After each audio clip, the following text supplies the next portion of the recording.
Le genre de situation où vous vous êtes privé pendant de longues années pour acheter ou construire une maison. Finalement, vous avez acheté, vous avez construit la maison, mais vous n'êtes pas heureux. Il y a quelque chose qui ne va pas. On en parle dans cette vidéo.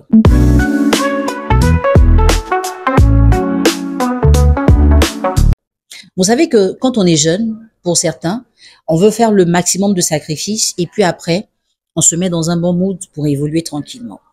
Il arrive donc que dans ce genre de réalité-là, quand on a construit une maison ou quand on l'a achetée, elle n'est pas forcément au centre-ville. Elle peut être reculée ou en banlieue. Donc, ce qui arrive, c'est qu'il y a l'un des partenaires qui va rester sur place et l'autre qui va aller un peu plus loin, soit pour travailler, soit pour continuer à faire les affaires. Et en général, le partenaire qui reste sur place, c'est la femme. Donc, elle reste là, elle travaille là, elle habite là avec ses enfants et son quotidien devient monotone. L'homme, quant à lui, il vient juste dormir là, il repart. Donc, à la différence de la femme, il arrive à s'épanouir de façon pluridimensionnelle. Il rencontre des gens différents, il fréquente des lieux différents.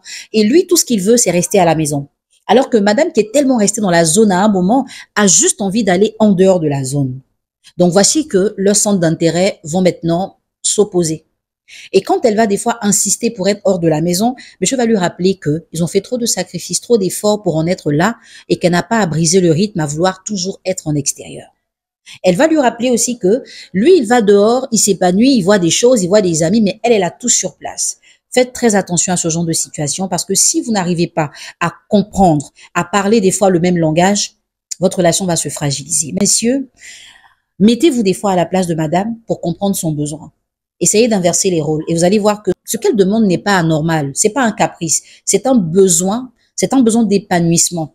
Parce qu'un être humain ne peut pas rester dans le même endroit toute sa vie et bien se sentir.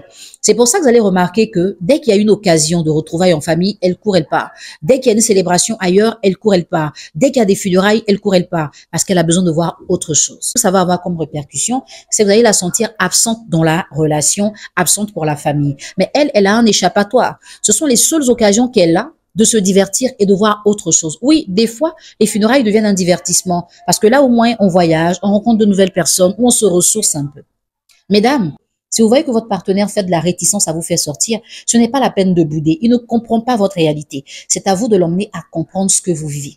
Parce que malheureusement, on a tendance à croire des fois que quand une personne ne nous comprend pas, ça veut dire qu'elle ne nous aime pas ou qu'elle est opposée à nous. Non, il faut lui faire comprendre la réalité et il verra qu'évidemment, vous avez besoin de voir autre chose et là, vous allez pouvoir vous organiser selon vos moyens, bien entendu, pour que les choses puissent s'établir concrètement. Mais ne négligez jamais cet aspect.